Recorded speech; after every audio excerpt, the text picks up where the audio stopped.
Attends, c'est quoi un bilan de santé?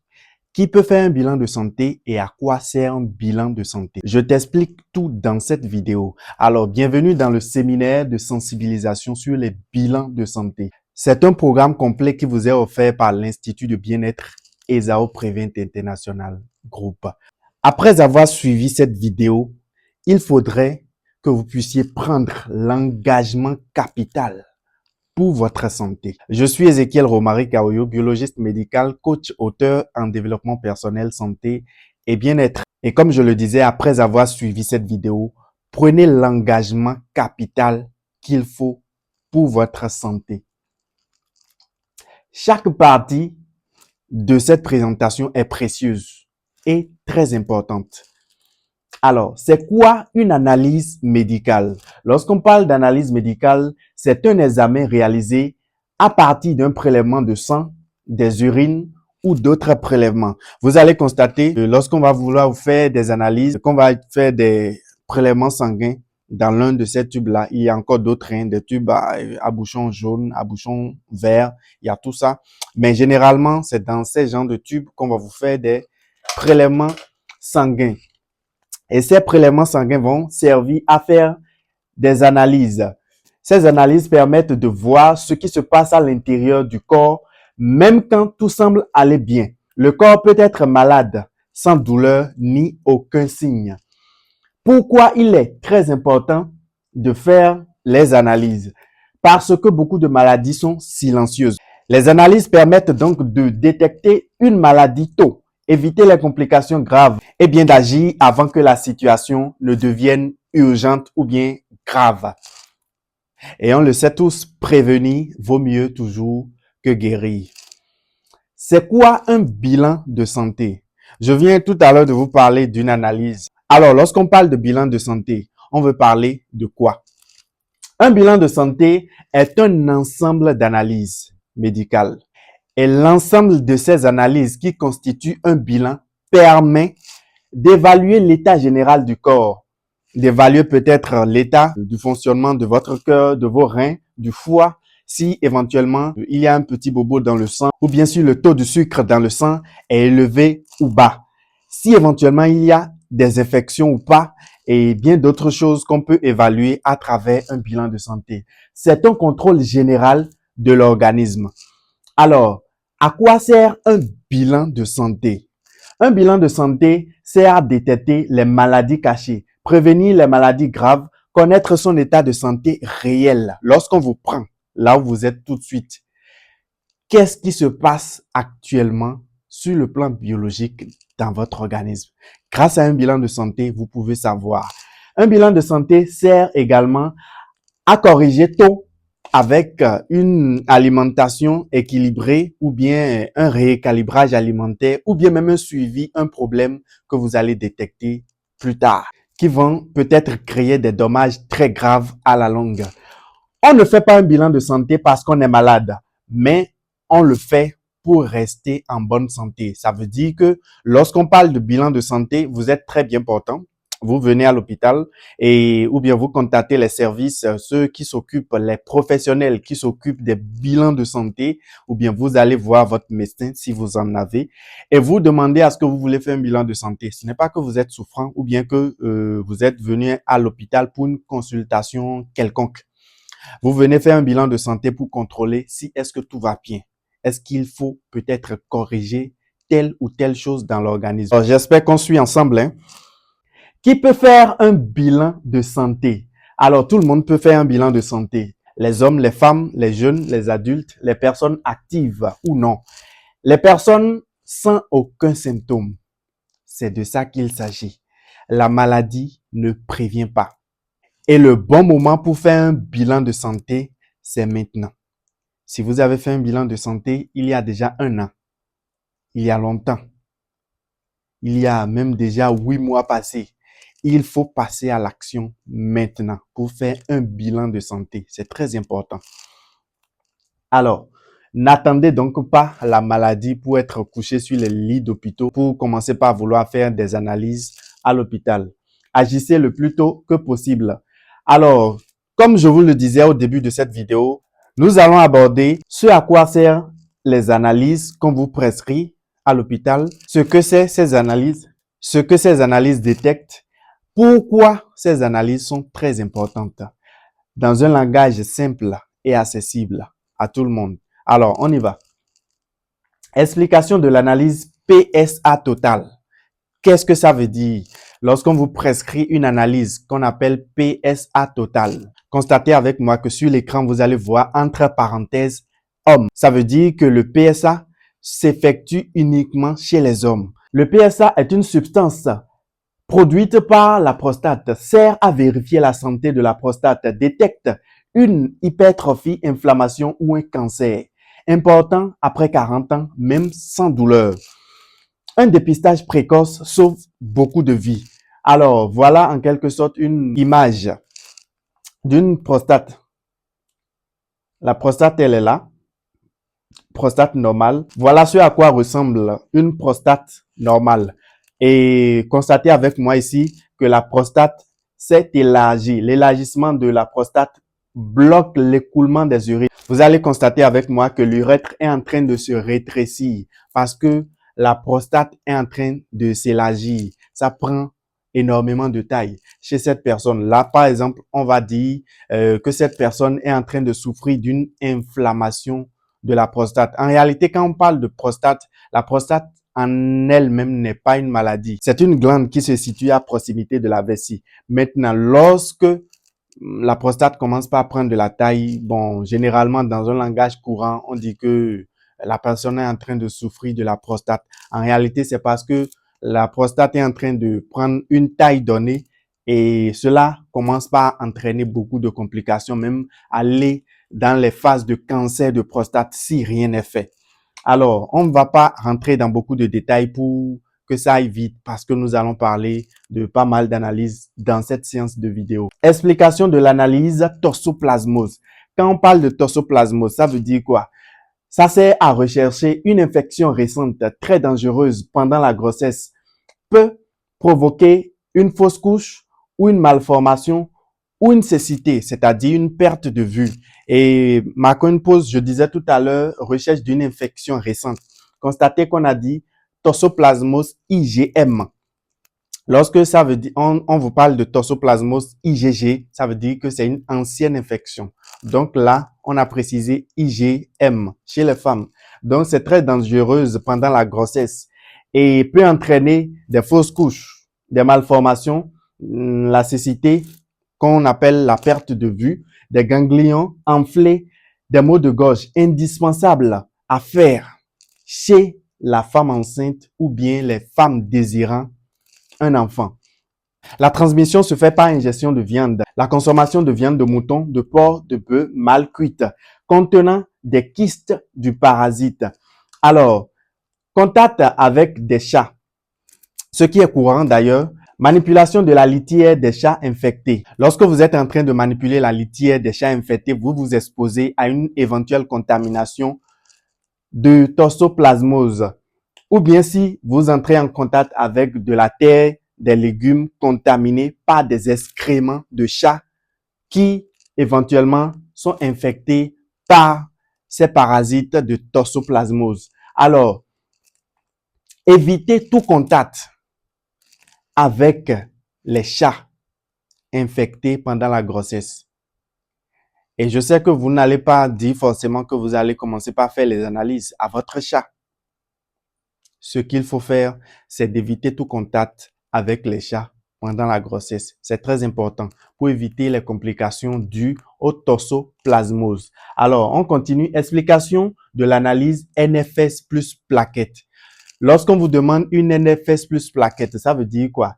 La NFS plaquette est une analyse complète du sang, précise le taux d'hémoglobine, les cas d'anémie, donne une idée sur la couleur des globules rouges, la taille des globules rouges. La NFS plaquette renseigne également sur les globules blancs, si éventuellement il y a une infection ou bien des vers parasitaires. Et les plaquettes permettent de comprendre les cas de coagulation ou des cas éventuels de saignement. La NFS plaquette, c'est la base de tout bilan médical. Ça veut dire que généralement, dans les laboratoires d'analyse biomédicale, il n'y a pas une journée où vous n'allez pas voir NFS plus plaquette qui a été prescrit. Parfois même, vous allez constater qu'on demande juste la NFS. Ça veut dire que certainement, il n'y a pas une suspicion de cas de coagulation ou bien de saignement. Alors, on continue. Voilà un aperçu des éléments qui sont dans le sang. On a parlé des plaquettes, les globules rouges, globules blancs. Et les hémoglobines sont contenues maintenant, eux, dans les globules rouges. Ça veut dire que là, vous allez constater une différence entre l'image qui est là-bas.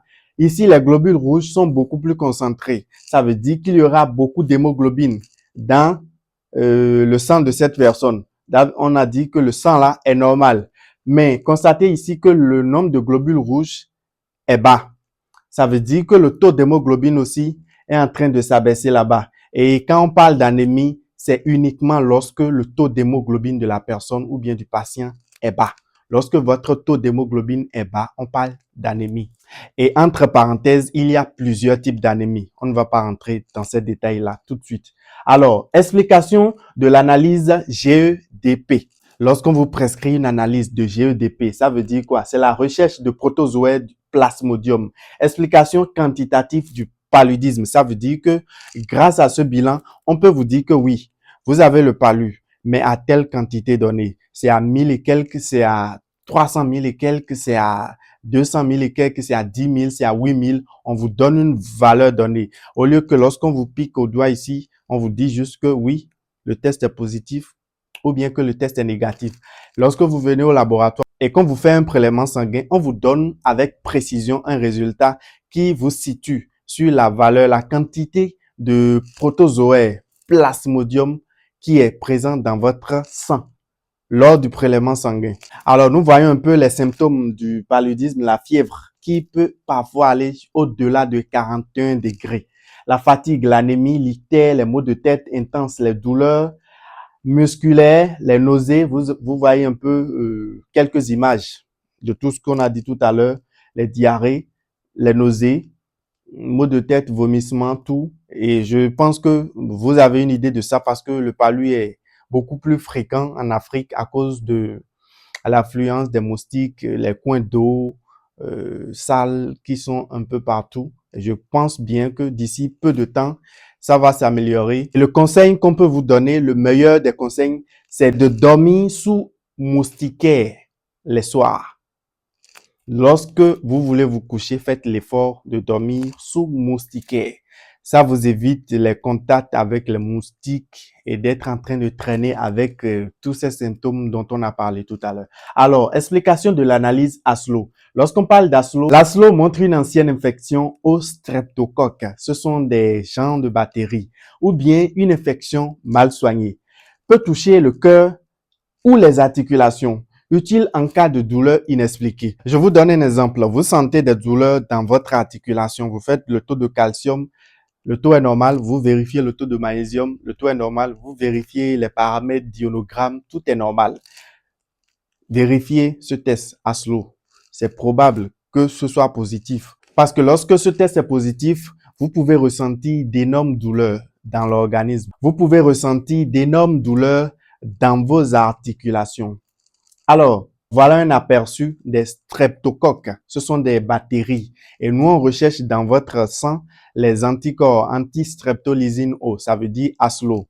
Pour voir si éventuellement vous avez été en contact avec ce genre de bactéries ou bien si vous avez mal fait un traitement concernant les streptocoques. Alors, on y va. Explication de l'analyse CRP.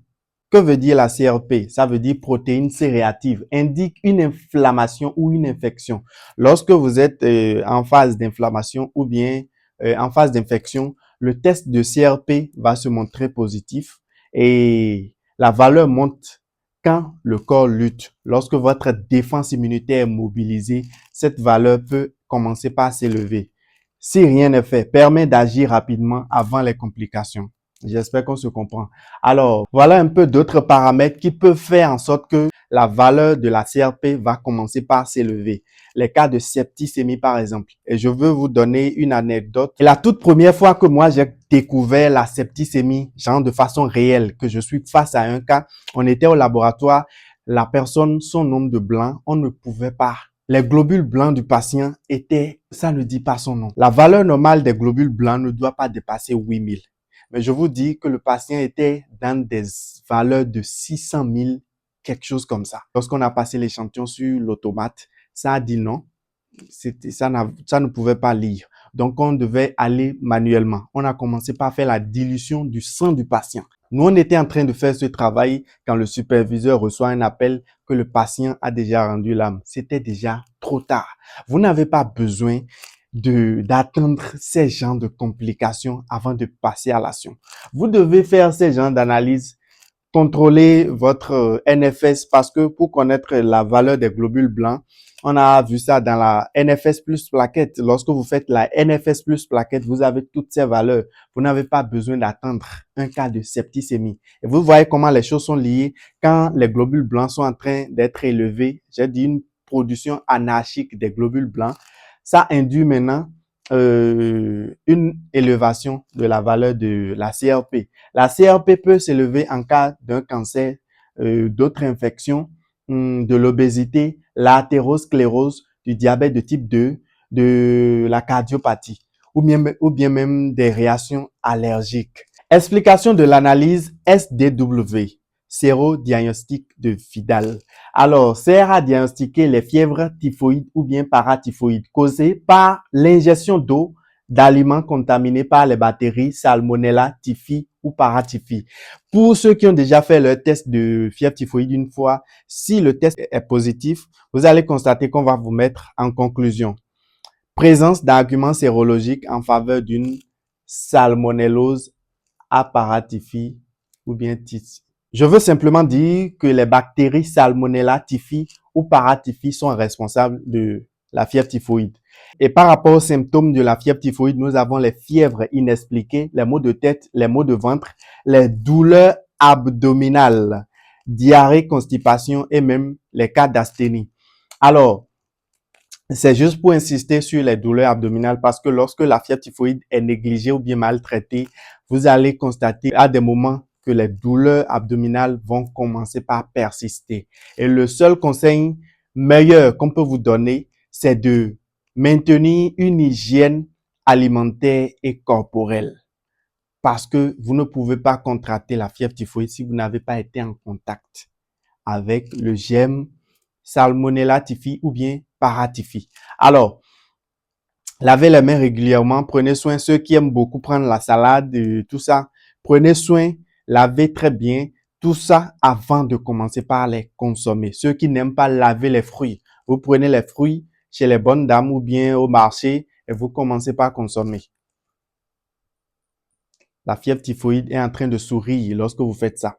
Alors, explication de l'analyse glycémie. Je sais que vous savez déjà ce que ça veut dire. Lorsqu'on parle de glycémie, c'est la mesure du taux de sucre dans le sang. Permet de dépister le diabète ou bien un prédiabète. Le diabète non traité détruit les reins, les yeux et les nerfs.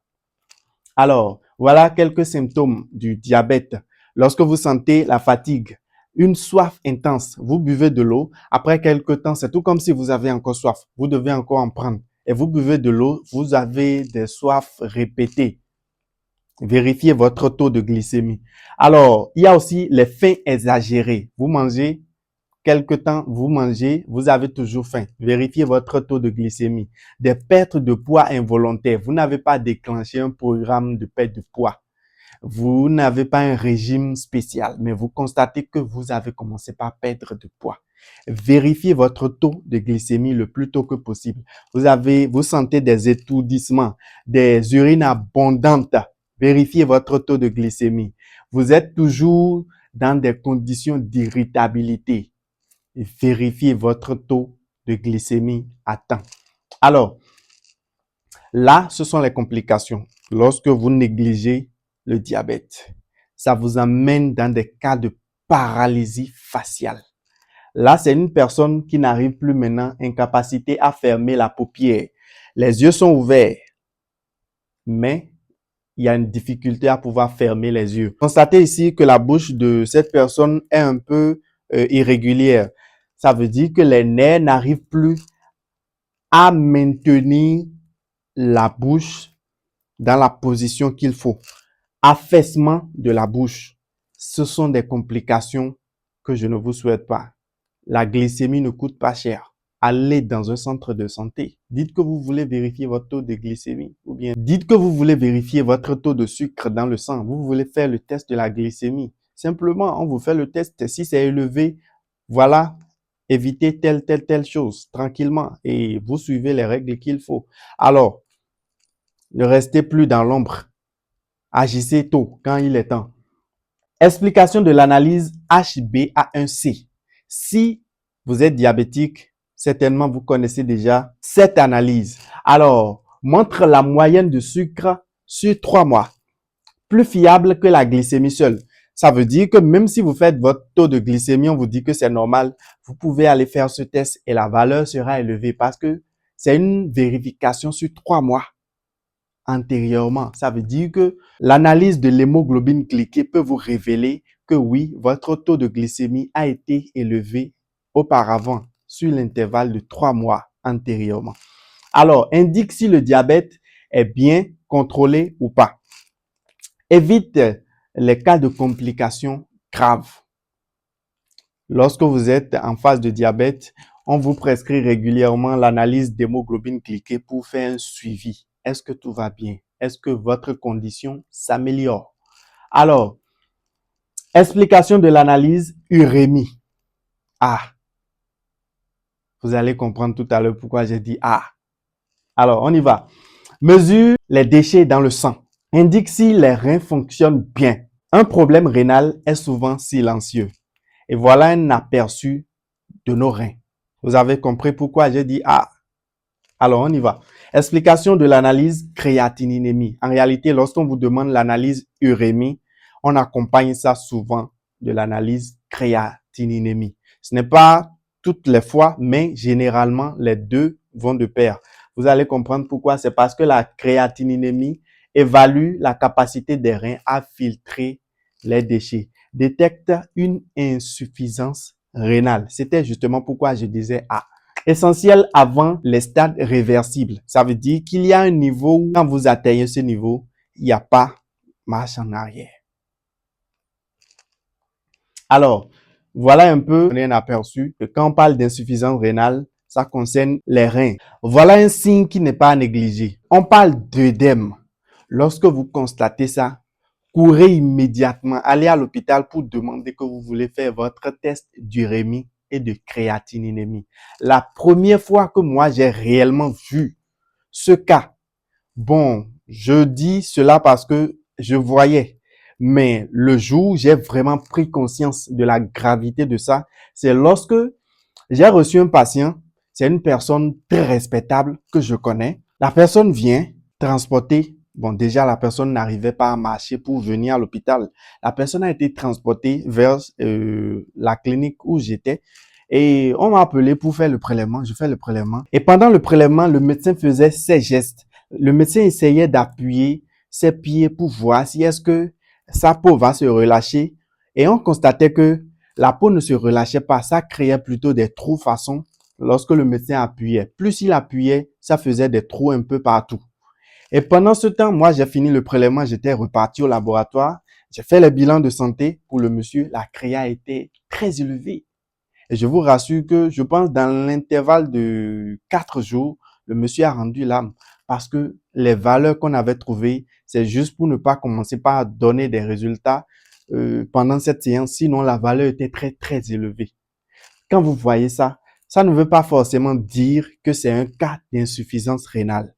Mais l'insuffisance rénale aussi entraîne ces genres de signes. Quand vous voyez ça, faites l'urée créa et épargnez l'insuffisance rénale. Ça peut être peut-être autre chose. On est d'accord, hein?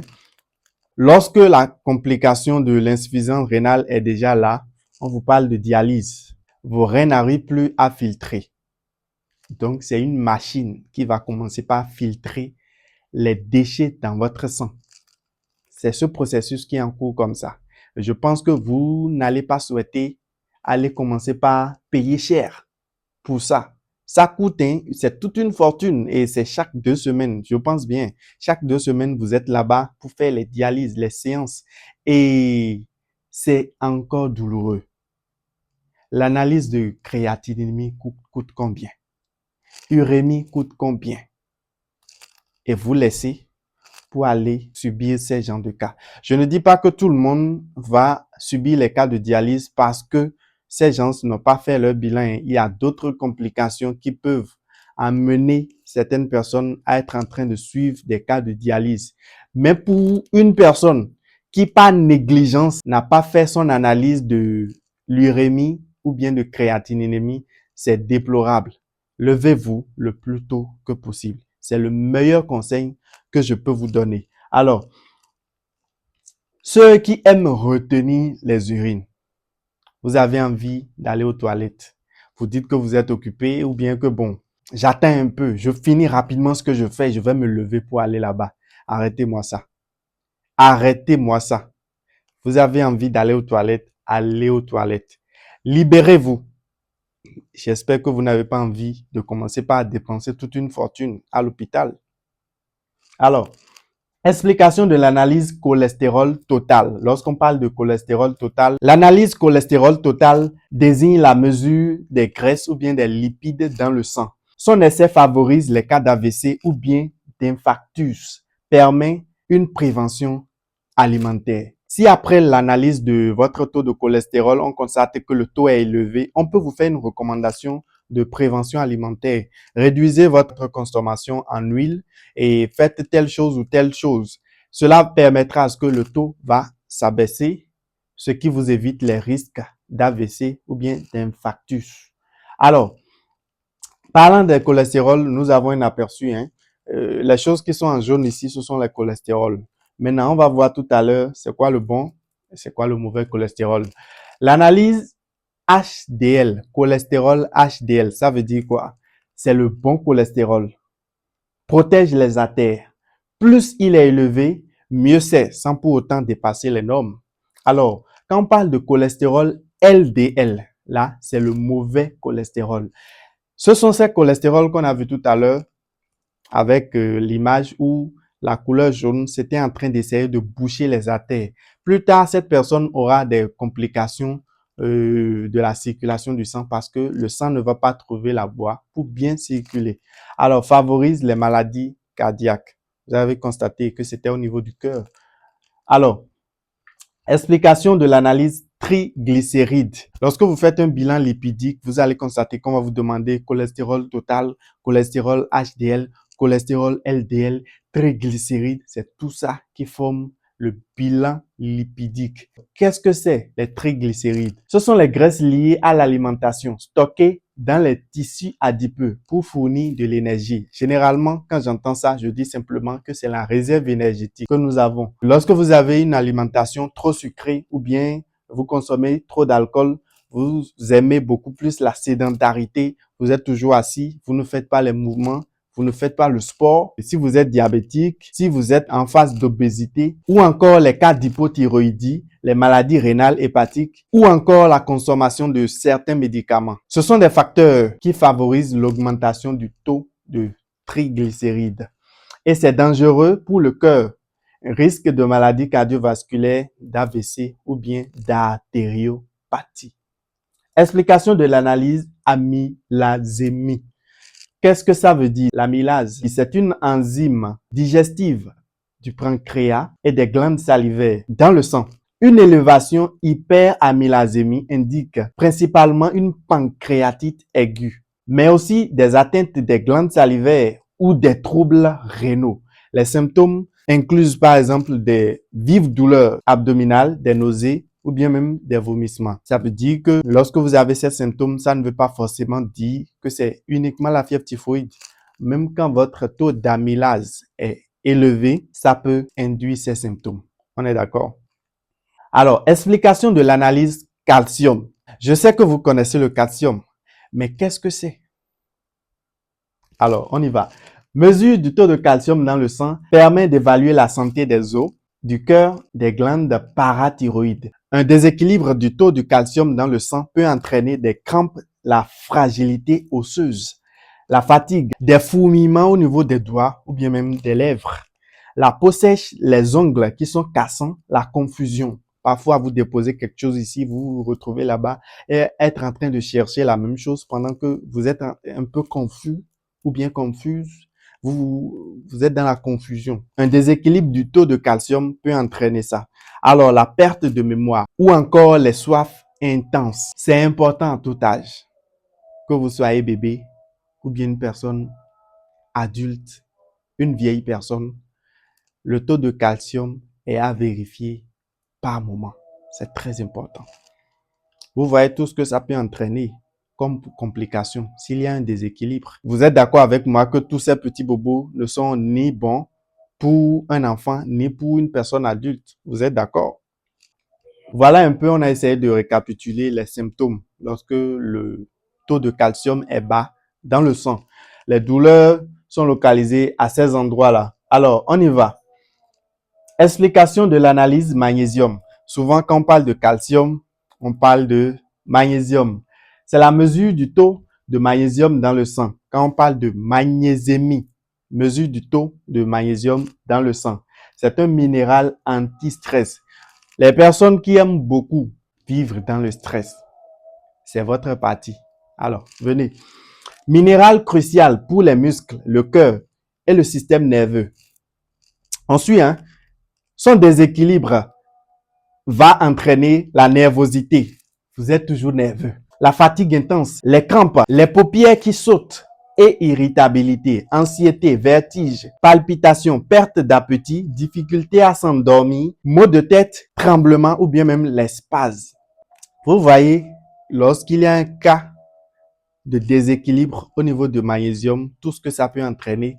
Et en plus de tout ça, quand on trouve une valeur donnée qui est basse pour le taux de magnésium, vous aurez même du mal à vous lever. Quand le taux de magnésium est très bas, vous aurez du mal à tenir debout. Alors, voilà un peu, on a donné un aperçu des symptômes. Vertige, fatigue générale, crampes soudaines, spasmes au niveau des paupières, irritabilité, engourdissement des mains et des pieds. Ce sont les signes d'une carence en magnésium. Je disais tout à l'heure que ceux qui aiment le stress, c'est votre partie. C'est justement de ça que je vais parler tout à l'heure. Je suppose que vous êtes souvent stressé. Vous êtes là.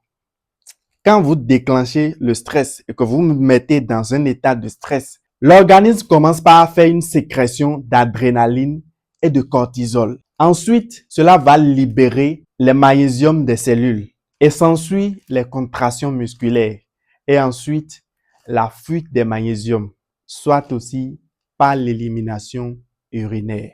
Et le cycle recommence. On dit que c'est un cercle vicieux entre le magnésium et le stress. Le processus est simple. Lorsque vous êtes stressé, vous commencez par sécréter d'adrénaline et de cortisol. Ce sont des hormones liées au stress. Et cela entraîne une libération du magnésium des cellules. Et ensuite, vous allez finir par commencer par perdre le taux de magnésium que vous avez dans votre sang. Ça veut dire quoi? Plus on stresse, plus on perd de magnésium, entraînant fatigue, anxiété et irritabilité. Vous voyez combien de fois il est mauvais de vivre dans le stress. Et parfois même, il y a des personnes qui vivent dans le stress constamment. Ce n'est pas bien. Vous vous exposez à la fatigue constante, l'anxiété, l'irritabilité et tous ces symptômes dont on a parlé tout à l'heure concernant les déséquilibres de magnésium. Alors, explication de l'analyse ionogramme sanguin. Ionogramme sanguin désigne l'analyse des ions sodium. Bon, souvent on parle de sel dans le sang. Bon, potassium. Là, ce sont les ions K+, et de l'ion chlore. Ça veut dire que ça fait 3 ions. Sodium, potassium, chlore. Ce sont ces 3 ions qui réunissent l'analyse ionogramme sanguin. Alors, c'est essentiel pour le cœur, les reins et le métabolisme. Un déséquilibre d'un de ces paramètres peut entraîner des malaises, des troubles digestifs, cardiaques ou bien même rénales, des convulsions ou même des cas de coma, des fatigues, des faiblesses musculaires ou des crampes, souvent associées aux anomalies du potassium ou sodium, des soifs intenses, en cas d'hypernatrémie. Alors, tout à l'heure, je parlais d'un cas de coma. On a donné un aperçu. Vous êtes couché, vous ne vous réveillez pas. On sent que la respiration est là, mais vous n'êtes pas réveillé. Vous êtes toujours là, vous ne pouvez pas faire des mouvements. Explication de l'analyse transaminase, TGO. Nous avons deux transaminases. Transaminase TGO ou bien ASAT. On va parler de TGO d'abord. C'est une enzyme essentielle au métabolisme des acides aminés stockés dans le foie, les muscles, le cœur, le cerveau et les reins. Quand on parle de TGO, ça veut dire que lorsque votre TGO est élevé, ça peut donner une idée sur l'état du cœur, l'état du foie, l'état du cerveau, l'état des reins ou bien même l'état de vos muscles. S'il y a un petit bobo à tous ces endroits. Évaluer la santé du foie dans le cadre d'un bilan hépatique ou détecter des lésions musculaires ou cardiaques. Son augmentation peut être liée à des maladies hépatiques comme les hépatites virales A, B, C, stéatose hépatique, foie gras, cirrhose ou bien tumeur. Les toxines ou médicaments, consommation excessive d'alcool. Cela peut entraîner une augmentation des transaminases TGO. Un surdosage de paracétamol ou médicaments anti-inflammatoires. Les causes non hépatiques, atteinte musculaire, infarctus du myocarde ou exercice physique intense. L'augmentation des TGO est souvent silencieuse. Lorsque des symptômes apparaissent, ils peuvent inclure fatigue inexpliquée, asthénie, jaunisse. On parle d'ictère lorsqu'on parle de jaunisse. Coloration jaune de la peau, des yeux, des douleurs abdominales, particulièrement en haut à droite. Nausées, vomissements, perte d'appétit, urine foncée ou sel clair. Ce sont des signes de transaminase élevée. Alors, le foie est du côté droit à cette partie, comme vous le voyez là. Donc, tout à l'heure, on disait que vous pouvez sentir des douleurs à cette partie. Ça veut dire que vous pouvez sentir des petits bobos au niveau du foie. C'était ce qu'on voulait dire. Alors, on continue. Explication de l'analyse transaminase TGP ou bien ALAT. Je disais tout à l'heure qu'il y a deux transaminases.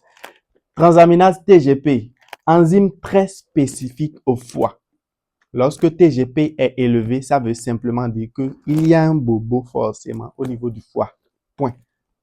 Parce que c'est une enzyme qui est spécifique au foie. Ce n'est pas comme TGO qu'on peut associer à peut-être un petit bobo au niveau du cœur, au niveau des muscles et tout ça. TGP, c'est spécifique au foie. Alors, sa hausse dans le sang révèle une atteinte du foie, souvent de manière plus précoce que les transaminases TGO. Voilà un peu l'aspect du foie. On ne fait que parler du foie, du foie, du foie. Le foie lui-même là, il sait à faire quoi? Les rôles du foie.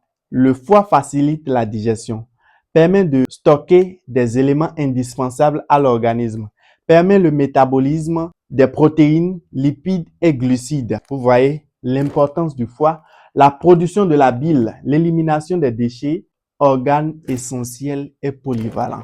Le foie est comme les usines dans un pays.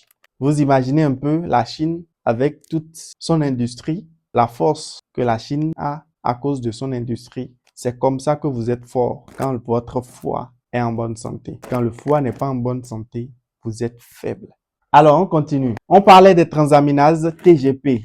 Les causes de son élévation, stéatose hépatique non alcoolique liée peut-être à un syndrome métabolique, obésité, diabète, cholestérol, hépatite virale A, B, C, D, infection aiguë ou bien chronique.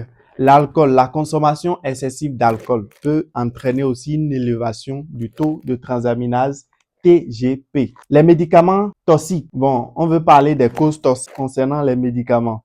Surdosage en paracétamol ou bien des médicaments comme la statine. Ces médicaments, c'est pour ça quand on fait l'analyse transaminase, on voit que la valeur est élevée. Premier conseil qu'on commence par donner, arrêtez toute consommation de paracétamol d'abord, avant qu'on ne commence par dire autre chose. pour éviter d'aggraver la situation. Alors, obstruction des voies biliaires, calcul ou bien tumeur. Les symptômes associés à une élévation des transaminases TGP, fatigue intense inexpliquée, nausées, vomissements, douleur abdominale, partie supérieure droite, ce qu'on a vu tout à l'heure en image, ictère, jaunisse, la peau et les yeux qui sont jaunes, la perte d'appétit ou bien perte de poids. Ce sont les symptômes lorsque les transaminases commencent par être élevées dans le sang. Alors, voilà le foie. On a expliqué tout à l'heure ce à quoi ça sert. Et lorsqu'il y a destruction des cellules du foie, voilà un peu l'aperçu quand les cellules du foie commencent par être détruites. On va mieux en parler tout à l'heure lorsqu'on va voir les hépatites B, hépatite C. On continue. Explication de l'analyse gamma-GT indique une souffrance du foie. Donc, le petit bobo qu'on a vu tout à l'heure, destruction des cellules du foie. Lorsqu'il y a une souffrance au niveau du foie, comme l'a indiqué l'image qu'on a vue tout à l'heure, la destruction des cellules hépatiques, il y a augmentation de la valeur des gamma-GT. Ou soit même la valeur augmente avec la consommation d'alcool. Même si vous ne prenez pas d'alcool, les gamma-GT peuvent être élevés parce que on dit que les gamma-GT indiquent une souffrance au niveau du foie. Alors, on continue. Explication de l'analyse CPK. CPK, ça veut dire créatine phosphokinase. Témoin principal de la dégradation musculaire ou cardiaque. Un taux élevé indique une souffrance des tissus. Infarctus, myopathie, effort intense. Ce sont des analyses, lorsque vous voulez les faire, si vous venez au laboratoire, on vous demande de vous asseoir, de vous reposer un peu. Peut-être si vous avez marché, vous avez fait un effort, vous avez fait du sport, vous vous posez d'abord avant de faire parce que la valeur peut être élevée parce que vous avez fait un effort avant de faire le prélèvement. Les symptômes incluent les douleurs musculaires, la myalgie, la faiblesse ou bien même la fatigue. Dans les explications que je donnais précédemment, je parlais d'infarctus du myocarde. Voilà un aperçu. Là, c'est le cœur. Nous avons les artères, artère coronaire droite, artère coronaire gauche. Lorsque nous avons une occlusion d'une branche de l'artère, l'occlusion peut être due à un caillot de sang. Ça veut dire que la voie est bouchée et ne va pas permettre à ce que l'oxygène puisse atteindre cette partie du cœur. Et cela va entraîner une mort de cellules. On parle de nécrose. Et ce processus qui est là, comme ça, on appelle ça infarctus du myocarde. Si éventuellement il y a un problème d'infarctus du myocarde, lorsqu'on vous fait l'analyse CPK, la valeur peut être élevée. On continue. Explication de l'analyse protitémie. Ce sont les taux de protéines dans le sang. Donne un reflet sur votre nutrition, le foie et les reins. Lorsque le taux de protéines dans le sang baisse, cela entraîne une fatigue générale. Ça veut dire que si vous mangez bien ou bien vous avez une alimentation très équilibrée, le taux de protéines dans le sang sera normalement comment? Normal.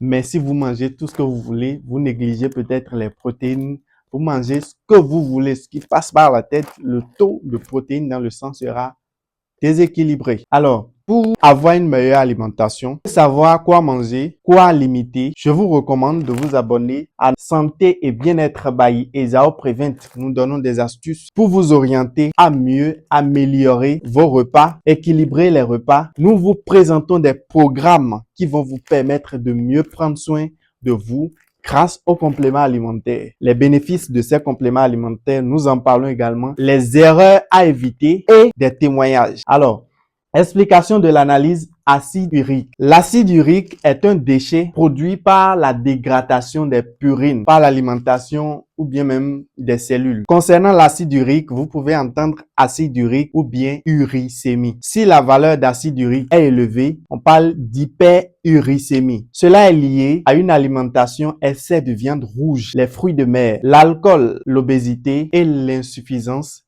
rénale. Concernant les symptômes de l'augmentation de ce déchet acide urique dans le sang, il y a les crises de gouttes, douleurs brutales et extrêmes au niveau des articulations rouges, chaude et gonflée. On va voir une image tout à l'heure qui l'explique bien. Souvent la base du gros orteil, cheville, genou, torfille, des boules qu'on appelle des nodules de cristaux sous la peau, calculs rénaux, lithiase urique, douleur intense dans le bas du dos. Vous pouvez ressentir des douleurs intenses dans le bas du dos ou bien constater du sang dans les urines. Et vous pouvez aussi avoir des envies fréquentes d'uriner.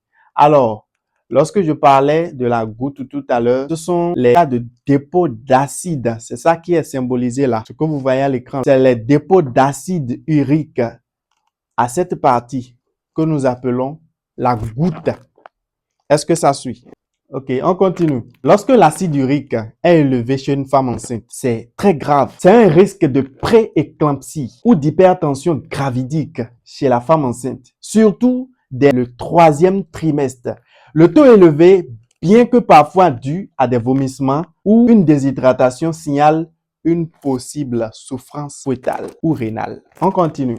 Explication de l'analyse bilirubine totale et bilirubine indirecte. La bilirubine permet d'expliquer la jaunisse, les cas ictères, utile en cas de fatigue, des yeux jaunes ou même la peau jaune, indique un blocage ou des maladies du foie. Alors, explication de l'analyse de phosphatase alcaline. Lorsqu'on vous prescrit l'analyse phosphatase alcaline, c'est pour explorer quoi? Ça veut dire quoi? C'est une enzyme présente dans tout le corps, particulièrement dans le foie, les os, les intestins et le placenta chez les femmes enceintes. Elle aide à la décomposition des protéines et est essentielle à la formation osseuse et au fonctionnement hépatique. Alors, l'analyse est réalisée pour diagnostiquer des maladies osseuses, hépatiques, et pour surveiller la croissance chez l'enfant. Un taux élevé indique généralement une atteinte hépatique ou osseuse. Les symptômes incluent la fatigue, la douleur abdominale, les urines foncées ou même les douleurs osseuses. On continue. Voilà un peu un aperçu d'un signe d'hypophosphatasie. On continue. Explication de l'analyse TP plus INR. Ceux qui sont déjà allés au bloc ou bien qui se sont fait opérer une fois vont certainement me confirmer que leur médecin a prescrit l'analyse TP-INR. Maintenant, lorsque vous n'êtes pas souffrant et que vous faites l'analyse TP-INR, c'est pourquoi? C'est pour étudier la coagulation. Évite les risques de saignement indispensables avant la chirurgie, comme je le disais tout à l'heure. Donc, pour les analyses de TP, le prélèvement se fait habituellement dans un tube à bouchon bleu, exclusivement. Explication de l'analyse TCK. TCK complète l'étude de la coagulation, dont on a parlé tout à l'heure avec l'analyse TP plus INR. Détecte une anomalie du sang concernant toujours la coagulation. Explication de l'analyse ECBU plus ATB. Ça veut dire quoi? Ça veut dire examen cytobactériologique des urines plus antibiogramme. C'est une analyse des urines et généralement, ça permet de détecter les infections. Ça permet également de choisir le bon antibiotique grâce à l'antibiogramme. Lorsque vous allez vouloir faire une analyse de CBU plus ATB, vous allez constater qu'on va vous remettre un pot comme ça ou bien un pot comme ceci au laboratoire. Et on vous demande à ce que vous puissiez collecter les urines à l'intérieur. Et c'est sur ces urines qu'on va effectuer l'analyse cytobactériologique des urines. Voilà un aperçu de la collecte des urines. Lorsque vous urinez, vous allez le collecter dans le pot, ramener au laboratoire et puis le laboratoire va commencer les tests. Éventuellement, s'il y a une infection, on fait l'antibiogramme pour dire que oui, il y a une infection. Vous pouvez utiliser tel ou tel antibiotique pour traiter l'infection une fois pour de bon. Alors, on continue. Explication de l'analyse des dimères. Ça veut dire quoi? Recherche de caillots sanguins. S'il y a des caillots dans le sang, on a vu un aperçu tout à l'heure lorsqu'on parlait d'infarctus du myocarde. Il y a un caillot de sang qui a bloqué la circulation du sang et donc a empêché l'oxygène d'atteindre une partie du cœur. Donc, s'il y a une présence du caillot dans le sang, lorsqu'on demande l'analyse de D-dimer, on le sait en même temps. Évite les embolies et bien évite aussi les cas d'AVC. Important en cas de douleur thoracique. Alors, dans la présentation qui est là, vous allez constater avec moi qu'il y a deux cas de type d'AVC. Les AVC où les vaisseaux sanguins sont bouchés, ce qui empêche la circulation du sang. Et on parle d'AVC ischémique. Ou bien, on va parler d'AVC hémorragique où les vaisseaux sanguins sont éclatés. Et dans ce cas, on va vous parler d'hémorragie crânienne, des trucs comme ça. Alors, on y va. Explication de l'analyse hépatite B. C'est souvent écrit comme HG/HBS. Lorsqu'on vous écrit cette analyse, c'est pour faire le dépistage de la présence du virus de l'hépatite B dans le sang, une infection localisée dans le foie. Et vous avez un aperçu de comment est-ce que ça évolue. Lorsqu'on parle d'hépatite B, généralement, si le test est négatif, il n'y a rien. On recommande que vous puissiez faire le vaccin. Lorsque le test d'hépatite B est positif, il est important de faire les bilans complémentaires pour avoir une idée du niveau d'évolution de la maladie. Est-ce que la maladie est en phase latente? C'est à quel niveau?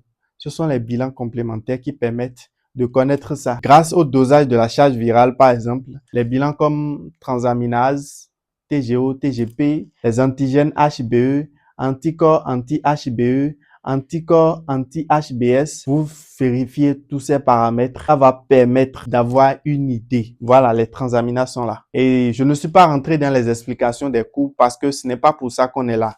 La raison pour laquelle nous avons mis l'image là, c'est pour vous expliquer que lorsque vous faites le test d'hépatite B et que le test est positif tout court, ce n'est pas encore fini. Il faut faire d'autres analyses pour avoir une idée sur le niveau d'évolution de la maladie à l'instant présent ou à l'instant où vous avez fait le test.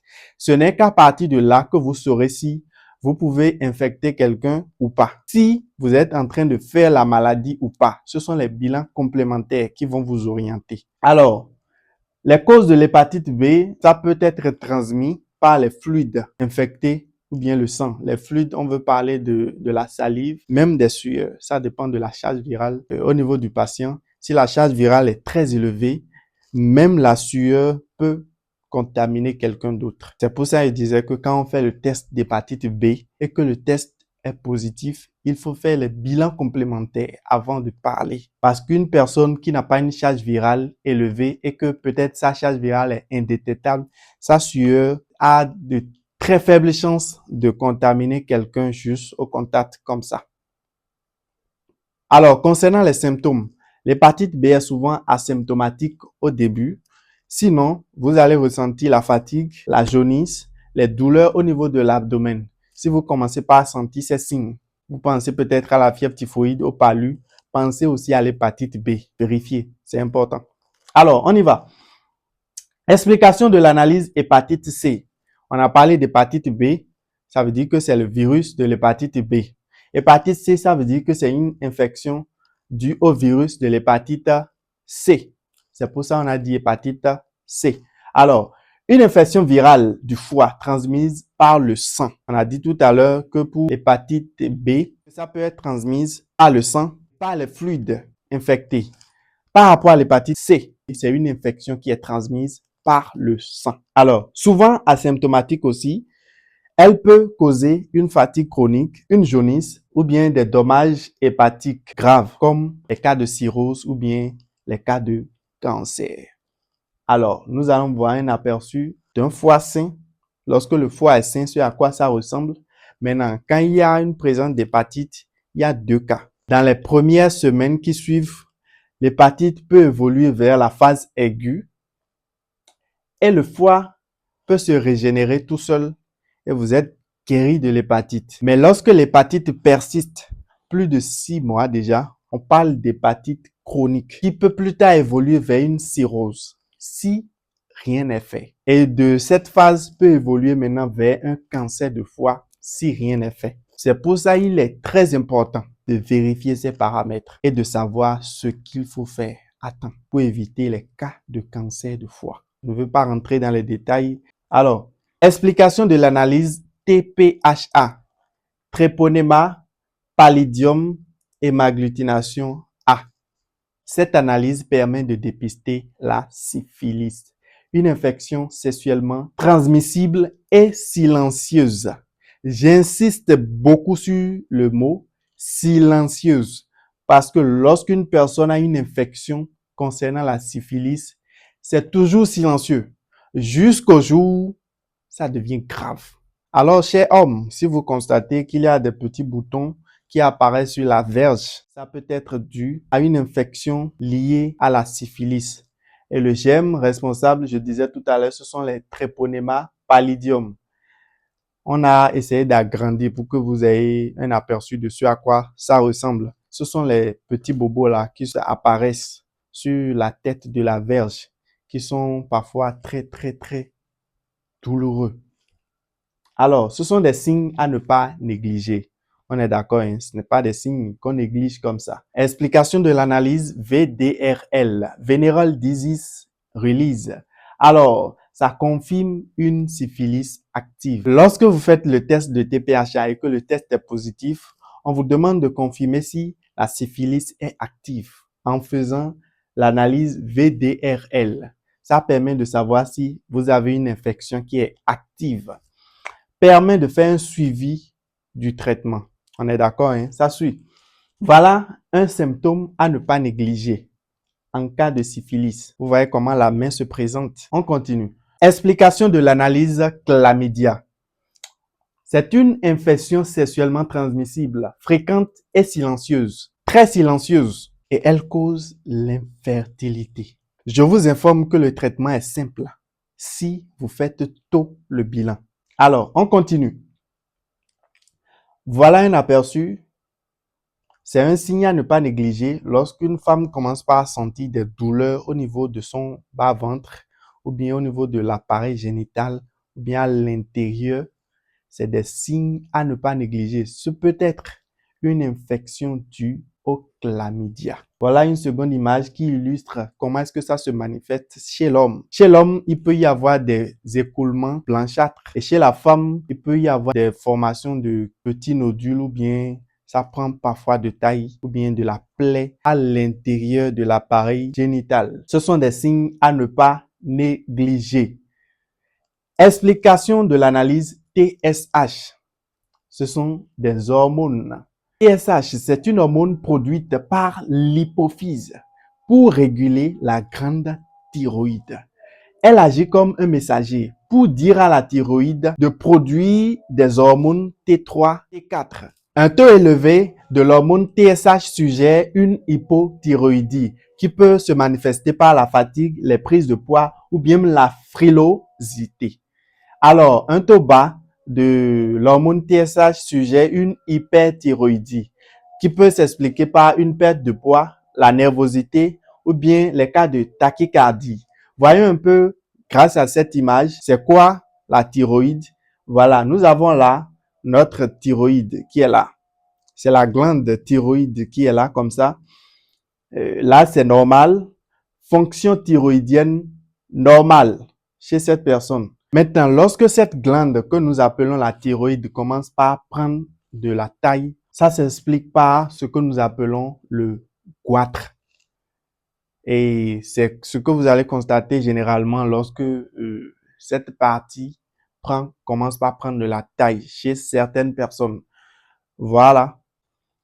Alors, dans cette partie, je veux vous présenter nos offres et prix de bilan de santé que nous avons lancé spécialement pour accompagner les personnes désireuses de prendre soin de leur santé, les personnes qui ont pris conscience qu'il est important de faire un bilan de santé périodique, les personnes qui sont engagées à mieux prendre soin de leur santé, qui ont la conscience qu'elles ont un seul corps, les personnes qui veulent vraiment prendre soin de leurs proches, de leur famille et de parler des bilans de santé à ceux qui sont autour d'eux.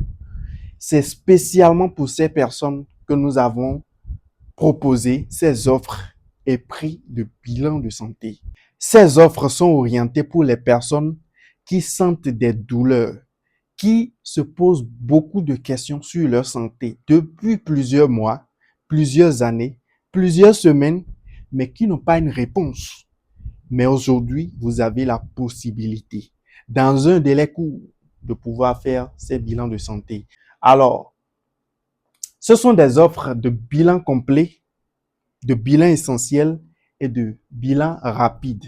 Donc, vous allez constater qu'il y aura 3 offres pour comprendre réellement l'état de votre santé et de votre organisme.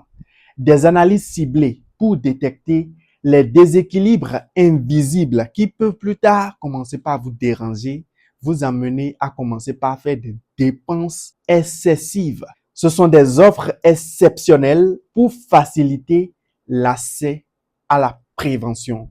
Et d'ailleurs, vous allez entendre ESAO Prevent. Nous allons commencer par l'offre numéro 3 de bilan de santé. Alors, l'offre numéro 3 regroupe toutes les analyses que nous avons précédemment expliquées dans la vidéo. Toutes ces analyses, complètement tout ce que vous avez entendu comme explication que nous avons expliqué se résume à un coût de 201 000 francs.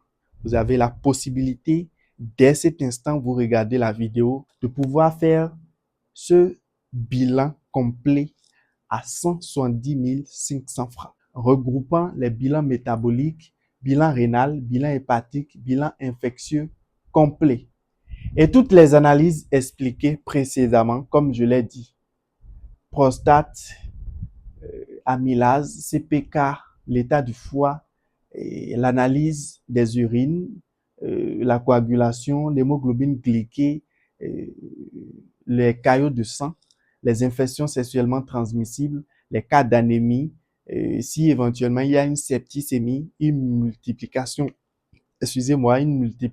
excessive des globules blancs, si les vers parasitaires vous dérangeraient, peut-être le test quantitatif de paludisme, ASLO, la CRP pour l'infection, la fièvre typhoïde, glycémie, hépatite B, hépatite C, l'état des reins, les cholestérol total, le bon, le mauvais, la réserve énergétique, le taux de calcium, taux de magnésium, l'état du cœur, l'état du foie, les ions, sodium, le taux de sel dans le sang, potassium, chlore, les infections comme la syphilis, ancienne ou nouvelle infection.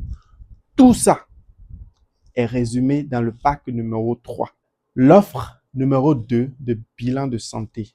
Là, on parle des bilans essentiels. Le test de prostate chez les hommes et chez les femmes, on va parler de toxoplasmose, test d'anémie, la NFS plus plaquette complète, test de palu, ASLO, affection musculaire concernant les douleurs musculaires, infection bactérienne, la fièvre typhoïde, glycémie, hépatite B, hépatite C, urémie, c'est pour dire, pour vérifier l'état des reins, créatininémie aussi, cholestérol total, cholestérol LDL, le bon et le mauvais cholestérol, calcium, magnésium, acide urique pour voir si éventuellement il y a un processus de goutte qui est en train de se préparer dans votre organisme au niveau des pieds, les transaminases pour voir l'état du cœur, l'état du foie, l'ionogramme sanguin, la syphilis, ionogramme pour dire les ions, potassium, chlore, sodium dans le sang. Donc, toutes ces analyses qui constituent l'offre numéro 2 font normalement 89 000.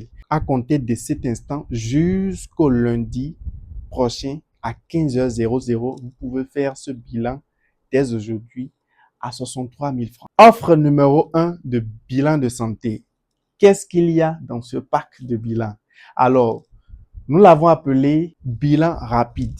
C'est un bilan qui regroupe la NFS, cas d'anémie, globules blancs, couleur du sang, est-ce que les éléments du sang sont dans la norme. Le test de palu quantitatif, on vous dit si éventuellement c'est positif et quelle quantité. Si c'est négatif, on vous le dit aussi. Le test d'infection bactérienne, fièvre typhoïde, glycémie, calcium, hépatite B, l'état des reins, cholestérol total, l'état du cœur, l'état du foie. On veut parler des transaminases. Donc, ces analyses constituent l'offre numéro 1.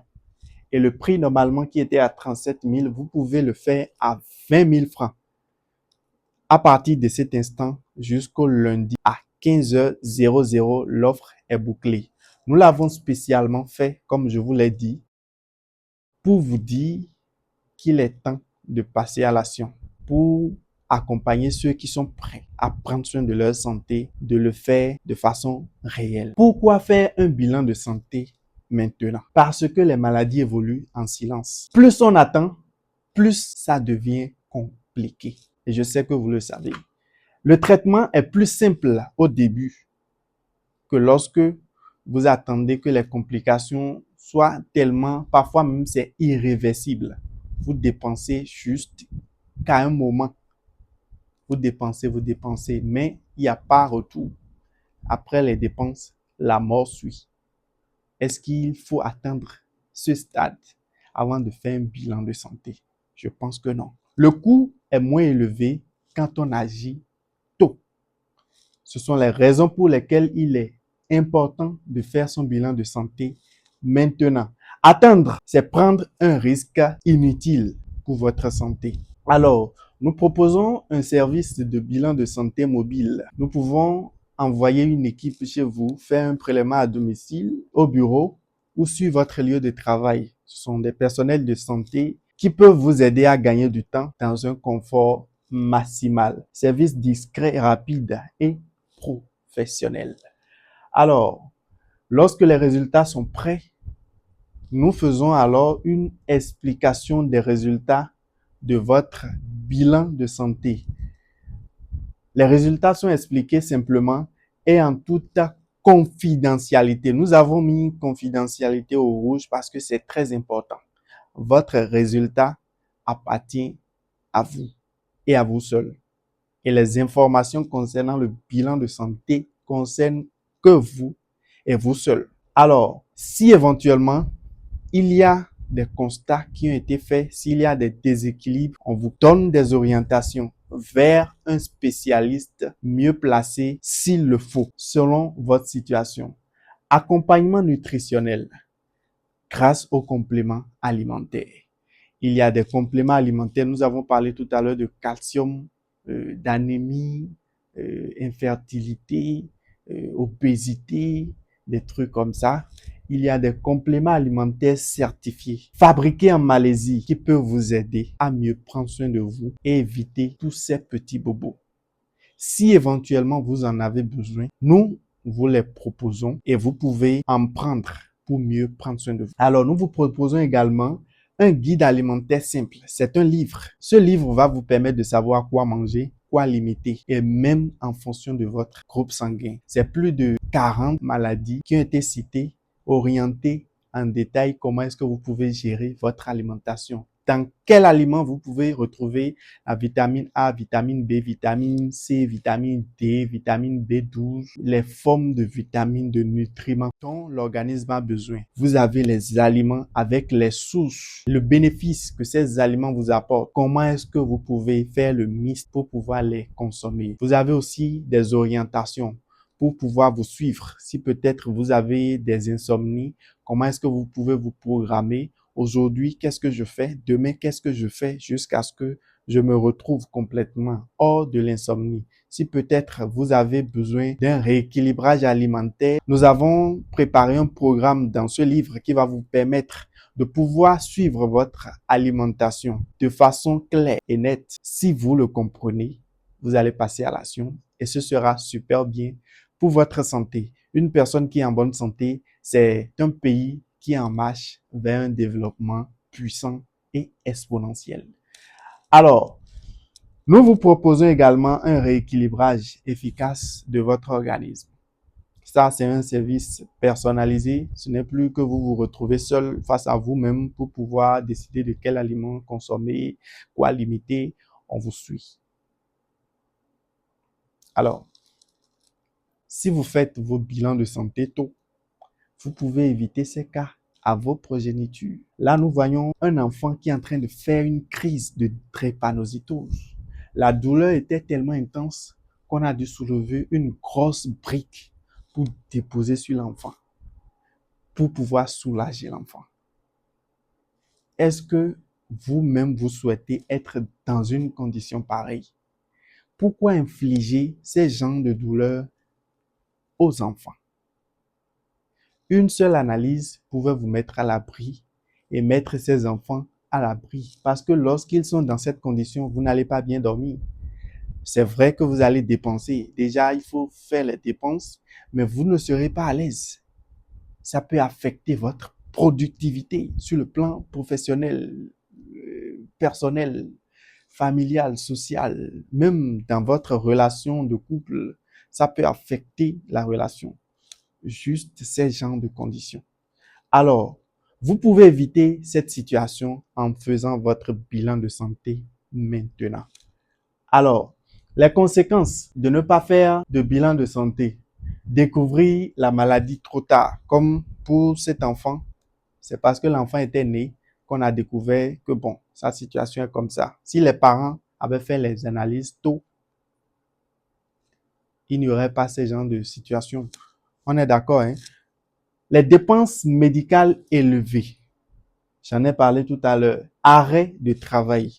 Quand la maladie prend un certain niveau, vous êtes sur les réseaux sociaux, vous suivez les actualités, vous voyez comment les gens sont obligés de laisser le travail et d'être en train de rechercher de la solution à cause de la maladie.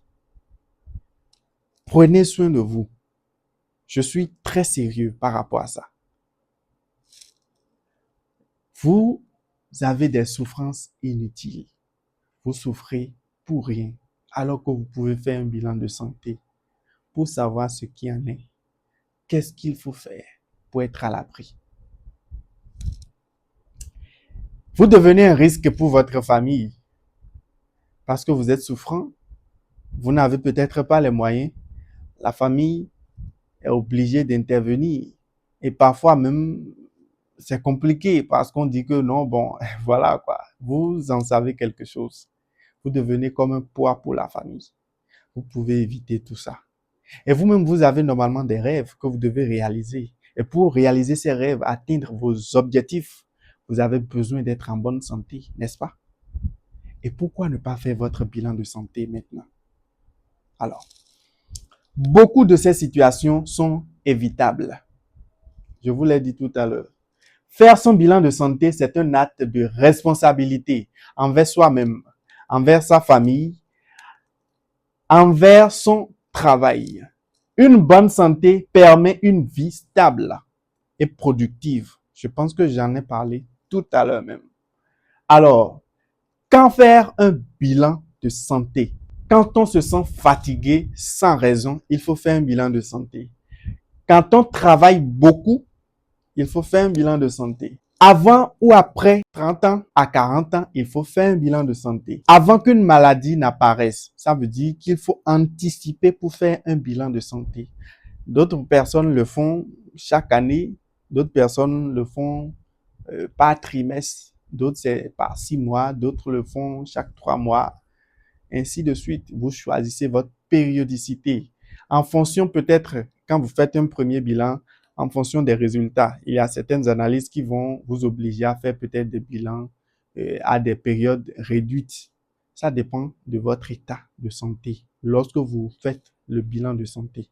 On est d'accord. Votre santé est votre premier capital. Est-ce que vous êtes d'accord avec moi? Sans la santé, je suppose que vous avez l'argent, vous avez les enfants, vous avez une belle femme, ou bien vous avez un bel homme, vous avez une belle maison, vous avez de belles voitures, vous avez tout, mais vous n'avez pas la santé. Que pouvez-vous faire? Non, répondez, qu'est-ce que vous pouvez faire? Absolument rien. Vous serez couché dans la douleur, en train de regarder les autres bénéficier de tout ce que vous avez pris le temps, travailler pendant des années pour accumuler.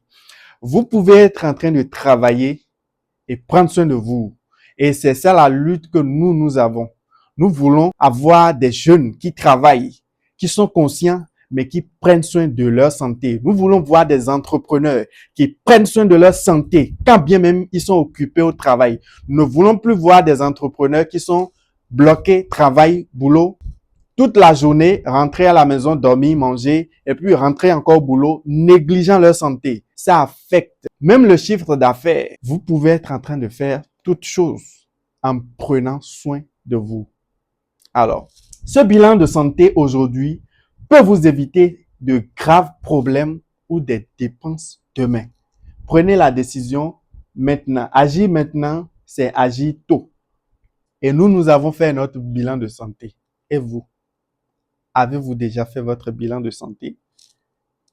Ne venez pas dire si je savais, parce que maintenant, vous savez déjà. Faites votre bilan de santé aujourd'hui. Et merci pour votre attention. C'était Ézéchiel Romari Carollo, biologiste médical, auteur, coach en développement personnel, santé et bien-être.